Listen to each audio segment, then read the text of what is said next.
time once again for Community Forum, and we're very lucky to have with us live in the studios this morning Ray McGovern. Ray McGovern is a 27-year veteran with the CIA, serving as an analyst from 1963 to 1990. He was Robert Gates' branch chief in the early 1970s. From 1981 to 1985, he was an intelligence briefer for President Reagan, where he was in charge of preparing daily security briefs for the president, vice president, the Joint Chiefs of Staff, the National Security Advisor, and the cabinet. And finally, he was one of several senior CIA analysts who prepared the president's daily brief during the first Bush administration. He is co-founder of Veteran Intelligence Professionals for Sanity and co-director of the Servant Leadership School in Washington, D.C. Last time we talked to you, it was in March of this year, and the Obama administration was pretty much brand spanking new at that point. You gave us your analysis of how you saw things then with the administration. I want to get your feedback on what you think of the Obama administration now, especially in light of their spending at least the last month analyzing the situation in Afghanistan. Mm-hmm. Well, I have the utmost respect for Obama facing down the pressures not to dither. I mean, if George Bush and Dick Cheney had dithered a little, that is, if they had thought through what they were doing in Iraq, we wouldn't be in the mess that we are now, what they were doing in Iraq and what they were not doing in Afghanistan. So dithering is exactly the wrong word. What they're doing is assessing the policy from the bottom up and trying to figure out, what this is all about, whether it's really necessary, given the fact that there are, according to National Security Advisor James Jones, there are between 10 and 100 al-Qaeda in Afghanistan. Okay? So we need 40,000 more troops to catch them or not let them back in from Pakistan. It doesn't parse. It just doesn't make any sense. So what's happening here is what the Germans call a Denkpause, okay, a pause to think, okay? That is against the pressures that he's facing, that is commendable. And I suppose the decision will come pretty quickly, and on that decision will hinge the rest of his presidency, I am convinced. Because if he bows to what the military wants, I was an Army officer, and I know how it is. If you're in the Army, you're a hammer, and everything looks like a nail, okay? Everything looks like a battle or a war to be fought. So when Obama asks, or anybody asks the military for a solution, can you do it? The answer is instinctively, yes, sir, All we need is 40,000, or maybe 80,000, or maybe 500,000, which is what it would take to pacify some parts of Afghanistan. And even then, just as in Vietnam, we would not prevail. So he's getting good advice from others now. Jonathan Schell has an incredible article in The Nation today. There's a real crucible here. And if Obama sticks to his guns, if he is touched by having visited those transfer cases, you know what I'm talking about? In Dover, Delaware, what arrive now are not coffins, not remains. They're transfer cases. That's what the Washington Post calls them. Now, he went out to meet those remains, visited with the families, was visibly moved, I thought. I watched it live. And, if he is a mensch, like I think he is, and he also has very good sense, like I think he has, he's going to face this stuff down. And I have to say I'm in the minority of my colleagues who, believing the cup to be half full, but I do believe it to be half full, and I think he needs the kind of support from us, from people who know what Vietnam was like, people with a touch of gray in their hair, okay? A lot of if you're under 45, you don't know anything about Vietnam, okay? And, there are certain advantages to being old, and that's one of them. Been there, done that. So I think he's seeking counsel from people who have been there, done that now, and I'm hopeful that this will save his administration and allow him not to get involved like LBJ did, which endangered and really put the coffin nail in the Great Society program. Obama's got lots else to deal with, healthcare, the economy, even global warming. He can't afford to put billions and billions more dollars in Afghanistan and suffer thousands and thousands more U.S. killed, not to mention Afghanis. And, last time I checked the Bible, Afghans are also human beings that shouldn't be killed. There are a lot of critics on the left that believe he is moving far too slowly and pretty much, just peddling in following what the Pentagon wants him to do. What's your take on that? Well, we'll know in just a couple of weeks. We'll know who's right. That's a legitimate piece of anxiety, of impatience. I can understand that because people are being killed. But, it's a judicious pause for thinking. It's not what LBJ did. It's not what George Bush and Dick Cheney did. So I applaud him for that, and I just hope he comes to the right decision. Jonathan Schell, I dug out a little piece from him this morning, and he puts it in really good perspective. He says, like the imperial powers of the past, the United States wants to impose its will on other countries, in this case, Afghanistan. Yet it's different. He said it is different from the previous powers because it does not aim to rule these countries indefinitely, okay? We can't occupy Afghanistan indefinitely. So, conscious that the American public won't support a war, we want to leave someday. So the art of victory has to be to try to set up a government that A, can survive our withdrawal, and B, can serve our interests.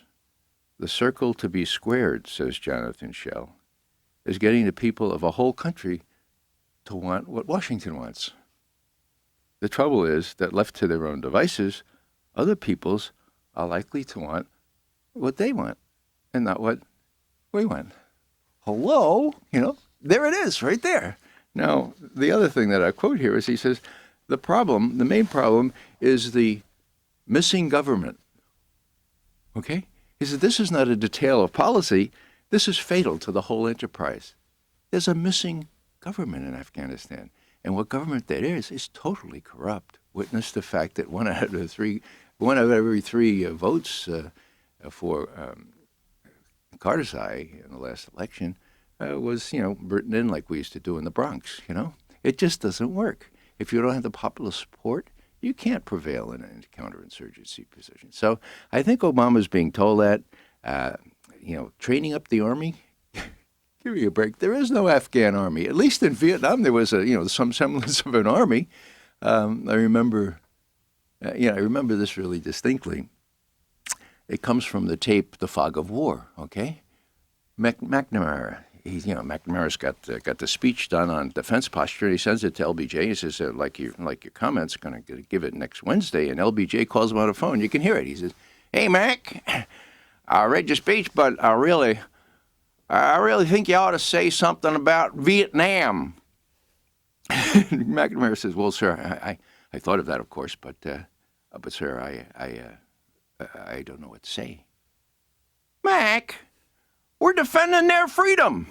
We're training up their army, and the training's going real good. That's what you say, Mac." That's one hell of a way to make policy, okay? And what did Mac do? He said, we're training them up, and the training's going good, and it wasn't going good, and you can't train a native army to do what the Americans want them to do because they all have their cousins and they're all infiltrating the army, and they're not going to kill their cousins. And when we leave, it'll be the same as in Vietnam. So we leave as soon as we can. Now, people, I think, legitimately say, well, McGovern, okay, so you're going to leave, and there's going to be chaos, there's going to be bloodshed, and you don't feel any responsibility for outlining a detailed little plan for how you leave, so you don't have this kind of thing? And I say, great powers can make big decisions, and then they can influence the effects of those decisions. And I refer back to Vietnam. George Kennan, my idol as the major Soviet-Russian specialist, ambassador to the Soviet Union, author of the containment policy. In 1966, when only 8,000 had been killed so far, U.S., he said, we have to get out of Vietnam. It just makes no sense. We will not prevail. It's just a feckless exercise. And here, callow youth that I was, 2 years with the Central Intelligence Agency at the time, and I'm saying, wow, well, that's irresponsible. George Kennan, my idol, clay feet. How can he, hasn't he heard about the dominoes? Doesn't he know what's going to happen? So, I'm sort of buying into all the rhetoric, all the, excuses used to keep us in there. And it took me another year to realize, hey, you don't have to spell out exactly what happens. All you have to do is take a considered decision to do the right thing, and then you figure out how to influence it. And what we need to do is work together with all the neighbors there, including Iran, including China, including the Soviet Union, including the Arab states, and we get together and we figure it out. We go to Geneva and we figure it out, and we talk with the Taliban, and we work it out. If there are only 100 or even less al-Qaeda in Afghanistan, it should be possible for us to figure it out. We need to get the Pakistanis in there, but it can be done. What we need to do is take the major decision, which George Kennan, of course, saw in 1966. And, of course, after that, 50,000 U.S. troops were killed because the thing went on to 73, 75. So the major decision needs to be taken now. We can work out the details because we are a great power, because we are the sole remaining superpower in the world. We still have a lot of influence, so we can influence for the best. Will there be no bloodshed? Of course there'll be lots of bloodshed, just as in Iraq when we finally leave Iraq. All the surge did, and this is important, all the surge did was postpone by about 3 years what is inevitable. Bush and Cheney didn't want to lose a war in their watch. It was clear that they were going to unless they surged. 30,000 U.S. troops, well, that's enough to do it. What you do is you ethnically cleanse Baghdad. You get all the Sunni. Baghdad used to be a predominantly Sunni capital. What they did was form a screen where the Shia could ethnically cleanse the Sunni out of Baghdad. And sure, the violence went down. We paid off people in Anbar, and we persuaded some of the radical clerics to go to Iran. Okay, it was tamped down, and Bush and Cheney rode off into the sunset without having lost the war. Well, who's going to take the blame for losing the war now? When U.S. troops withdraw, there is going to be chaos, and the same chaos it would have been 3 years ago. But who's going to take the blame? Of course, Obama will. So these things need to be faced into. They need to be faced into realistically. The military needs to be consulted, but Bush and Cheney used to always say, well, we're relying on the judgment of the military on the ground. Well, that was only half true. People don't realize that at the end of '06, General Casey, field commander in Iraq, and General Abizaid, the head of CENTCOM, went to the Senate Armed Services Committee and said, please, this is September '06, okay? They said, please, no more troops, okay? Please don't send us any more troops.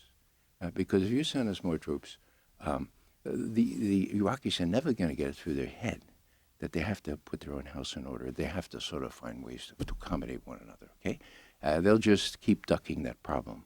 And so what does Bush do? Well, he goes to his American Enterprise Institute folks, and he says, well, what happens if we don't put any more troops in there? And they say, well, it's simple, Mr. President. You lose a war on your watch. So he says, well, how can I avoid that? 30,000 should do it, should put it off for a couple of years. That's the surge, folks. That's the surge. Nothing more nor less than that. So we put in 30,000 folks, and we tamped down the situation in Baghdad. We caused 2.5 million refugees inside Iraq, in addition to the 2 million already in diaspora outside of in the neighboring countries of Iraq.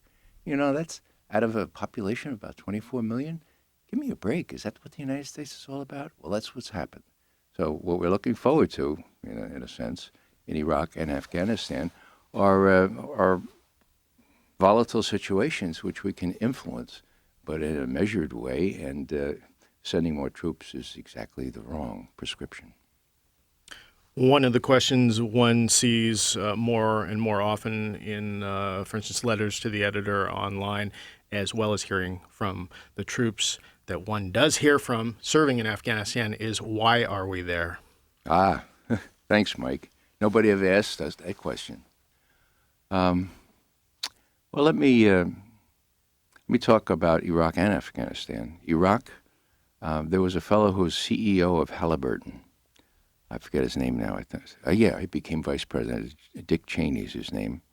And he made a big speech in 1998, and he said, look, people accuse us of being, of not being alert to the fact that we need more oil. Now, they don't realize that the prize lies, those were his words, the prize lies in the Middle East, and most of that oil is controlled by governments that are unfriendly. So what do they want us to do, Well, 2 years later, Dick Cheney comes into office as vice president, convenes this energy task force, and they figure out what to do. What to do is take advantage of this ruthless dictator in Baghdad, the fact that he's got no army, and the fact that he's easily attacked, and so they attack him with the hope that they can control the oil resources in Iraq. Now, anybody could have told them that they're not going to be able to do that, and they're not going to be able to do that.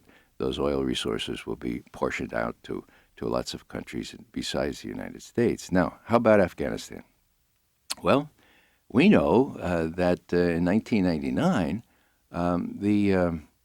the fellow who headed Enron, I think it was Ken Lay is his name, he wrote a nice little letter, which we have a copy of, to the governor of Texas. His name was George W. Bush.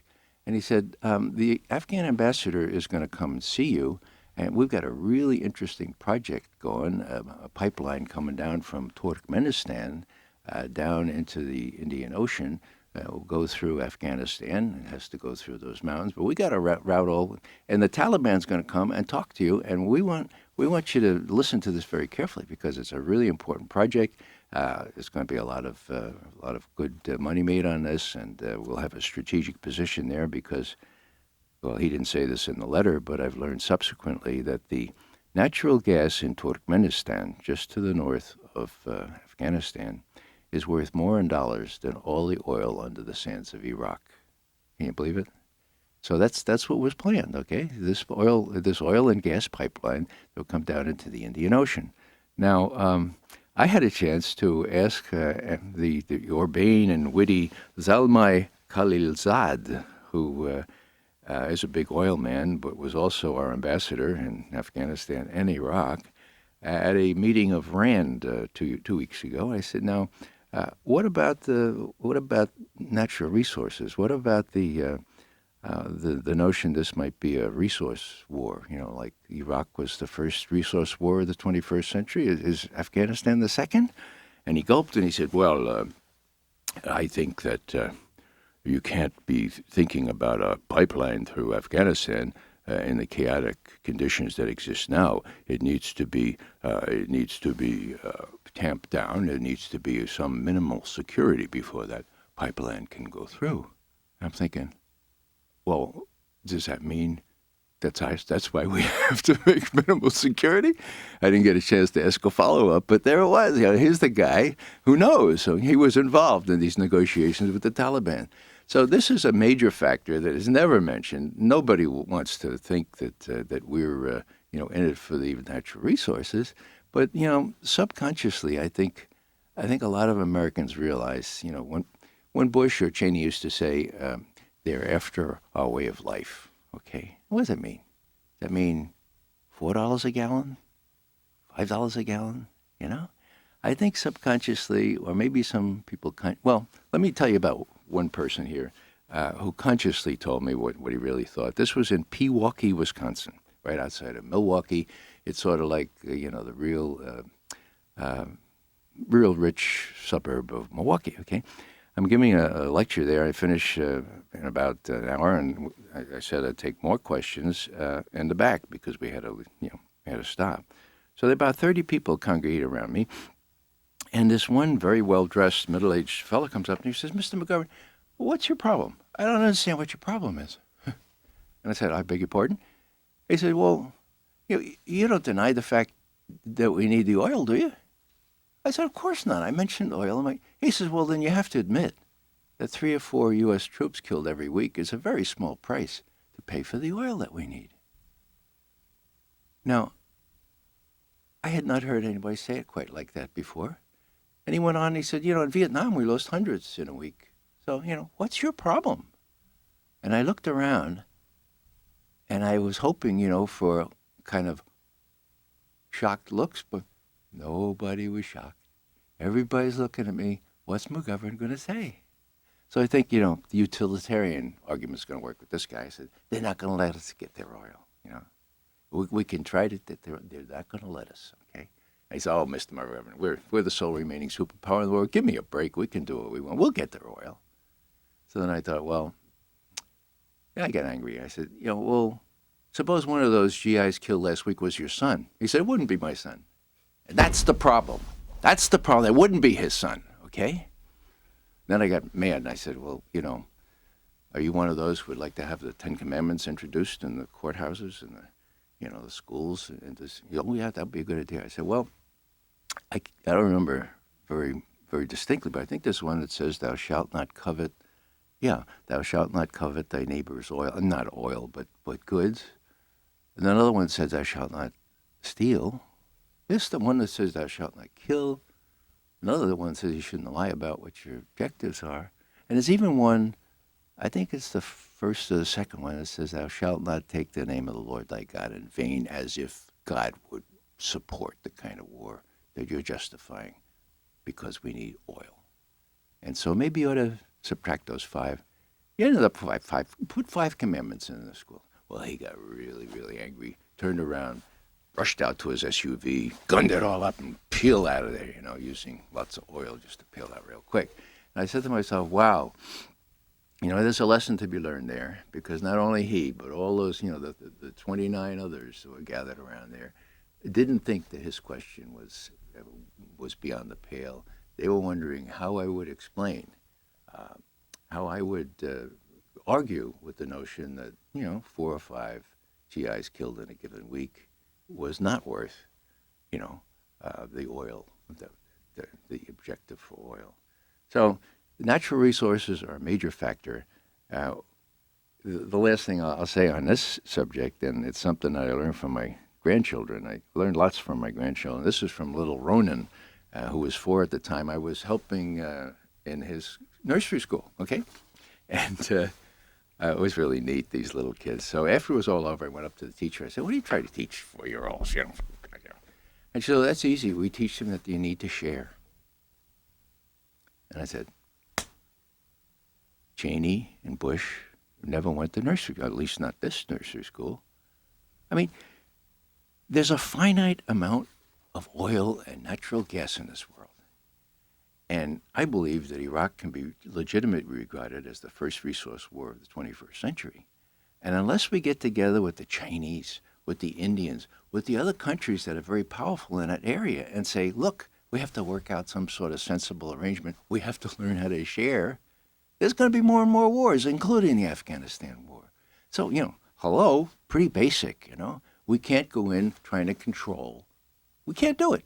We saw what happened in Iraq. What we need to do is to go in and say, all right, let's work this out.